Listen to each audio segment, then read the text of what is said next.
बच्चों, आज हम व्यवसायिक अध्ययन में आज हम पढ़ेंगे अध्याय 14 नियंत्रण। आज हमारा नियंत्रण चैप्टर है। तो सबसे पहले आप ये जान जाइए कि नियंत्रण का अर्थ क्या है। तो नियंत्रण का अर्थ है उन क्रियाओं या उपायों से जिसके द्वारा व्यवसायिक उपक्रम योजना के अनुसार चलाया जाता है। मतलब इसका अर्थ क्या बन रहा है कि नियंत्रण का मतलब है उन क्रिया या उन उपायों से जो योजना के अनुसार जो योजना बनाए जाते हैं उसके अनुसार व्यवसाय को चलाने में सहायक होता है।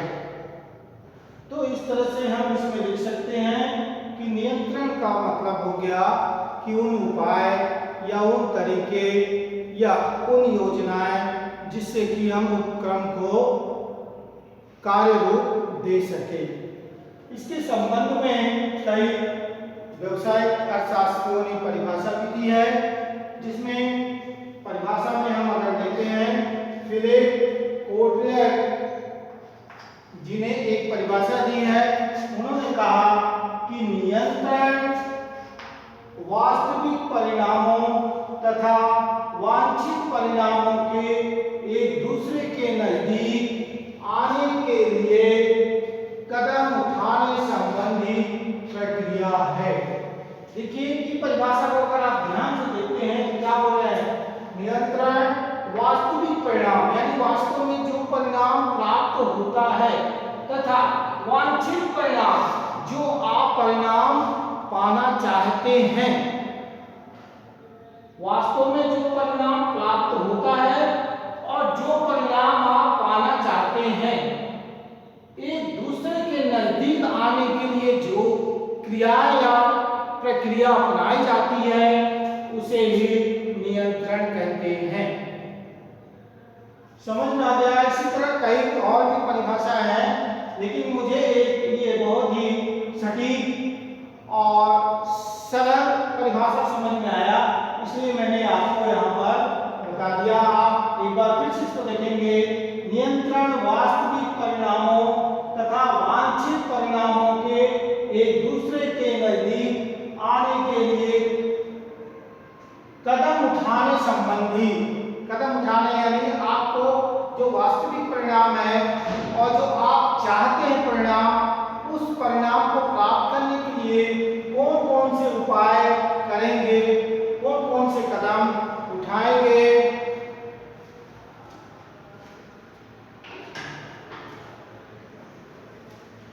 उसके बारे में यहाँ बताया गया है। तो ये तो बच्चों हो गया परिभाषा। अब इन्हीं परिभाषाओं और अर्थों के आधार पर हम इसके कुछ विशेषता या कुछ लक्षण की बात करते हैं। तो लक्षण में सबसे पहला कहा गया है कि यह एक सतत प्रक्रिया है। मतलब नियंत्रण क्या है, ये कंटिन्यू चलने वाली प्रक्रिया है। इसमें कार्य निरंतर चलता रहता है। एक कार्य समाप्त होता है तो दूसरा कार्य शुरू होता है, दूसरा समाप्त होता है तो तीसरा कार्य चलता रहता है। इसलिए हम इसे कहते हैं एक सतत प्रक्रिया है। ये तो हो गई इसकी पहली विशेषता। अगर हम इसकी दूसरी विशेषता की बात करें तो भविष्य के कार्य हेतु, भविष्य के कार्य हेतु यानी भविष्य में आपको क्या कार्य करना है, इसके लिए नियंत्रण बनाना जरूरी होता है। क्योंकि नियंत्रण के माध्यम से ही हम भूतकाल के परिणामों के आधार पर आने वाले भविष्य में हम कौन कौन से सुधार कर सकते हैं, उसके लिए नियंत्रण के माध्यम से ही संभव है। इसके बाद इसी विशेषता में हम तीसरी अगर विशेषता की बात करें तो तीसरी विशेषता है सभी स्तरों पे लागू। मतलब नियंत्रण का जो कार्य है वो चाहे तो श्रमिक वर्ग हो या विभागीय वर्ग हो या उच्च स्तर हो या प्रबंधकों पर हो, ये सभी विभागों पर लागू होता है। ये नहीं कि सिर्फ हम कर्मचारी या श्रमिक विभाग पर ही नियंत्रण लागू करते हैं, ऐसा नहीं है। नियंत्रण सभी विभागों पे लागू होता है। तो तीसरी इसकी विशेषता हो गई कि नियंत्रण सभी स्तरों पे, चाहे उच्च स्तर हो या निम्न स्तर हो या प्रबंधक पद हो, सभी विभागों पर ये लागू होता है। अब हम इसके तीसरे पॉइंट के बाद आते हैं। चौथा हमारा पॉइंट है नियोजन पर आधारित। अब नियंत्रण क्या है? जो भी हम नियोजन करते हैं, नियंत्रण का आधार शिला होता है, और हम जो योजना बनाते हैं, किसी क्रिया का नियंत्रण करते हैं, तो जो भी नियंत्रण होता है वो हमारे नियोजन पे आधारित होती है। यानी जो हम योजना बना रहे हैं उसी पे नियंत्रण निश्चित रहता है। तो इस तरह से हम कह सकते हैं कि नियंत्रण की विशेषता की बात करें तो नियंत्रण नियोजन पे आधारित होना चाहिए। जो हम योजना बना रहे हैं अपने उपक्रम के लाभ के लिए, उस पे आधारित होना चाहिए। और इसके पांचवें विशेषता की बात करें तो पांचवें विशेषता में इसमें बताया गया है व्यक्तियों के कार्यों का नियंत्रण।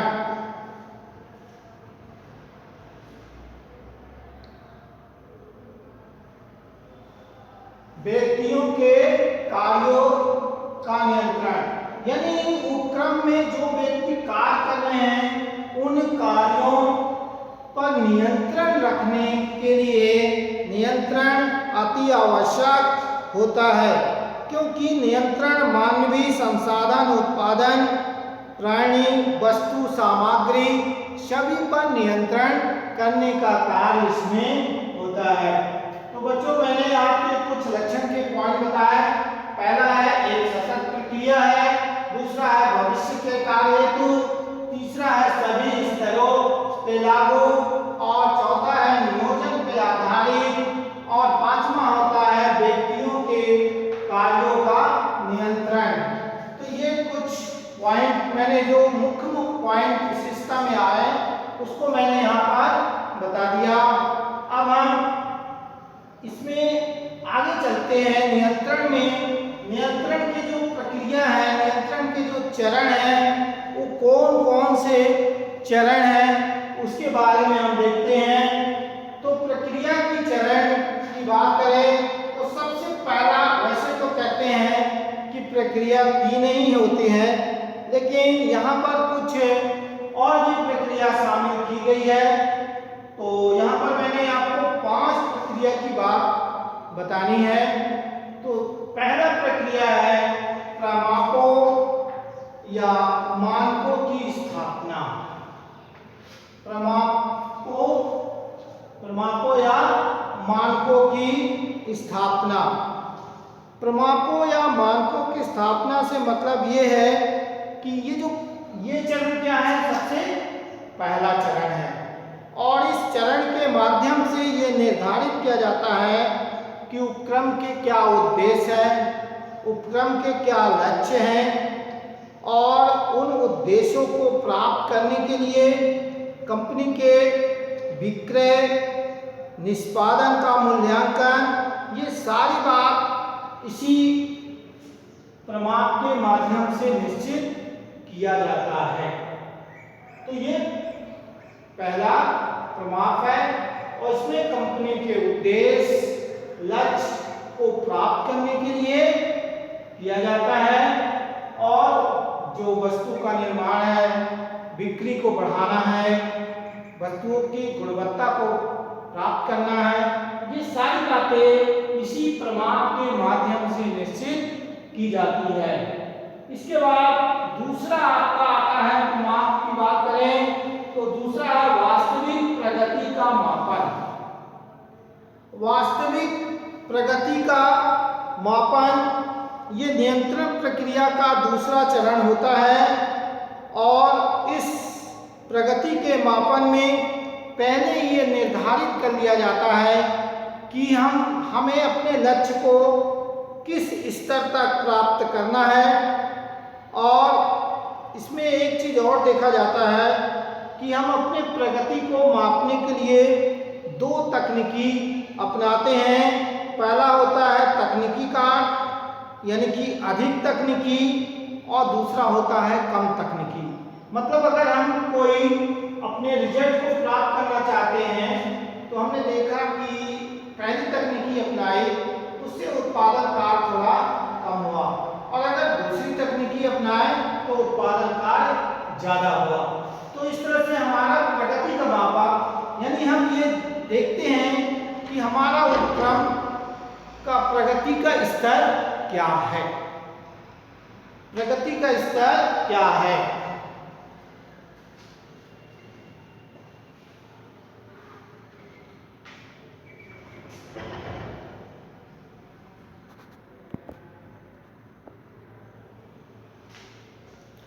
इसके बाद हमारा जो तीसरा है वो है वास्तविक प्रगति की माप से तुलना, यानी जो वास्तव में प्रगति हो रही है और जो प्रगति हुई है उन दोनों के बीच में हम तुलना करते हैं, ये देखते हैं कि कितना ज़्यादा प्रगति हुई है। इन चरणों में हम ये कर सकते हैं कि दो प्रकार के मापन का उपयोग किया जाता है। एक होता है धनात्मक और दूसरा होता है ऋणात्मक। धनात्मक में दो प्रकार की सीमा होती है, एक होती है क्या, धनात्मक, और दूसरा होता है ऋणात्मक। धनात्मक में जब प्रगति हमारी बढ़ रही है तो धनात्मक होता है, और जब अगर हमारी प्रगति कम हो रही है तो ऋणात्मक होता है। तो इस तरह से हम कर सकते हैं कि प्रगति माप की तुलना इसमें की जा सकती है। अब हम इसकी चौथी प्रक्रिया की चरण है। चौथी प्रक्रिया के चरण में पॉइंट हमारा है विचलनों का विश्लेषण। विचलनों का विश्लेषण से मतलब है, ये देखा जाता है कि अगर क्या प्रमाण प्राप्त हो रहे हैं, प्रगति और कम प्रगति के बीच में क्या विचलन है, क्या अंतर है, उन अंतरों का हम विश्लेषण इस प्रमाप के माध्यम से करते हैं। तो विचलनों का विश्लेषण में हम ये देखते हैं कि हमारा जो प्रगति है वो संतोषजनक है कि नहीं। अगर प्रगति संतोषजनक नहीं है, कम है, तो कितना कम है, क्यों है, उन सारे कारणों का हम पता करते हैं कि किस कारण से इस वर्ष हमारे उत्पादन कम हुए, और उन कमियों को फिर हम भविष्य में उसे सुधारने का प्रयास करते हैं। तो इस तरह से विचलनों का विश्लेषण में कम और अधिक प्रगति के बीच का विश्लेषण किया जाता है। फिर हमारा पांचवा इसमें प्रक्रिया चरण में आता है सुधारात्मक कार्रवाई करना। ये जो है अंतिम होता है। ये मान लिया जाता है कि वास्तविक प्रगति की तुलना के बाद यदि उनमें कोई अंतर हुआ है तो ये महत्वपूर्ण अंतर विचलन दिखाई देता है। और ये तीसरा कदम है। इस कदम में ये देखा जाता है कि हमें कौन कौन से सुधार की आवश्यकता है, हम क्या कार्य करें जिससे हमारे सुधारात्मक कार्रवाई हो सके। तो बच्चों, प्रक्रिया के चरण में हमने 5 चरण बताए। प्रमापों या मानकों की स्थापना, दूसरा है वास्तविक प्रगति का मापन, तीसरा है वास्तविक प्रगति के मापों से तुलना, चौथा है विचलनों का विश्लेषण, और पांचवा है सुधारात्मक कार्रवाई करना।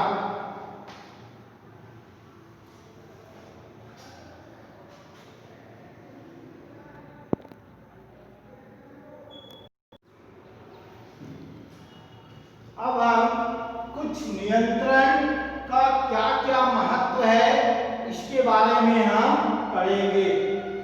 हमने अभी आपको बताया नियंत्रण का अर्थ, नियंत्रण की एक परिभाषा और नियंत्रण के लक्षण, और फिर मैंने नियंत्रण की प्रक्रिया के चरण मैंने बताया।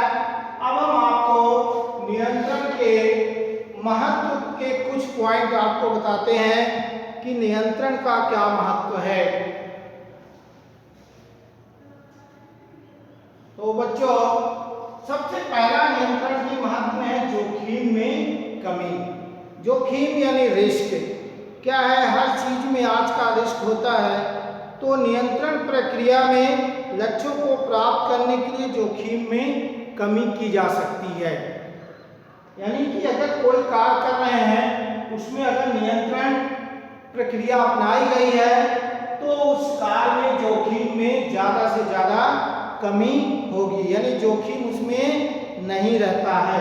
तो पहला इसमें है महत्व में जोखिम में कमी। दूसरा हम देखते हैं नियोजन का आधार। नियोजन यानी योजना। नियंत्रण के माध्यम से ही हम भूतकाल में नियंत्रण प्रक्रिया में आई कठिनाइयों को दूर करके आने वाले यानी भविष्य में हमें ये योजना बनाते हैं कि हम ये सोचते हैं कि पिछले वर्ष उत्पादन काल में ये समस्या रही है, उस समस्या का हम निदान कर सकते हैं।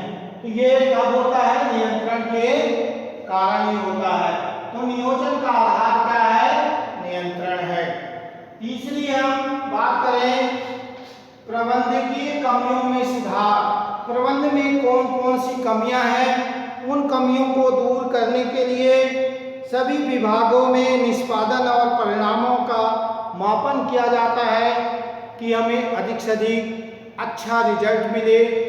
तो उत्पादन में जो भी समस्या होती है उन समस्याओं को दूर करने में, यानी कहें कि प्रबंधकीय कमियों में सुधार करने में नियंत्रण का एक अपना अलग महत्व होता है। अब बच्चों, अगर हम चौथा पॉइंट की बात करें कि नियंत्रण के महत्व में, तो समन्वय में सुविधा।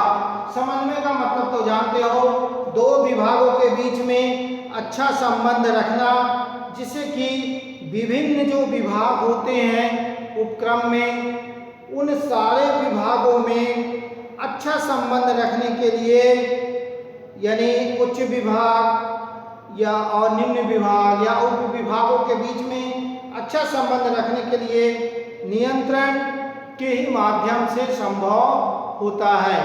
इसलिए यहाँ पर समन्वय में सुविधा रखने का कार्य भी नियंत्रण के माध्यम से होते हैं। अब हम पांचवें पॉइंट की बात करें तो प्रगति में सहायक। प्रगति यानी कि हमारा उत्पादन अच्छा हो, दिन प्रतिदिन हमारी प्रगति होती रहे। ये सब कब संभव होगा, परिणाम उपक्रम का अच्छा है, इसके लिए मानवीय और भौतिक संसाधनों का कुशलतम प्रयोग करने के लिए भी नियंत्रण के ही माध्यम से होता है।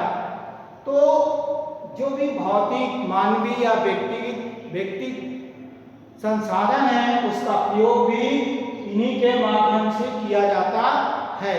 तो बच्चों, इस तरह से मैंने आपको नियंत्रण के महत्व में कुछ पॉइंट बताए। एक बार फिर से मैं बता दूं, पहला पॉइंट है जोखिम में कमी, दूसरा है नियोजन का आधार, तीसरा है प्रबंधकीय कमियों में सुधार, चौथा है समन्वय में सुधार और पांचवा है प्रगति में सहायक। इस तरह से ये कुछ महत्व है।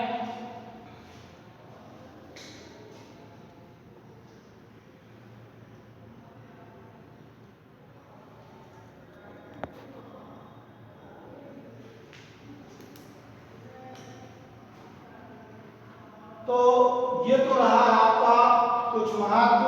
कुछ मैं आपको इससे संबंधित होमवर्क भी यहाँ देता हूँ, जिसका आंसर आपको लिख करके ग्रुप में सेंड करना है। पहला प्रश्न हम दें तो पहला प्रश्न है हमारा, नियंत्रण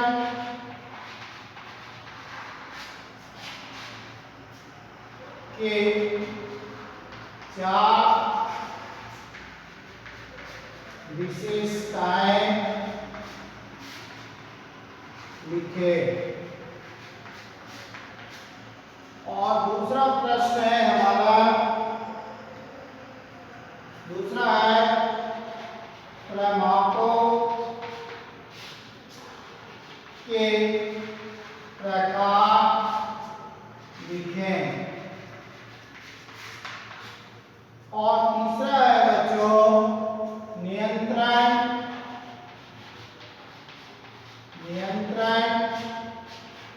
के कोई दो महत्व समझाइए।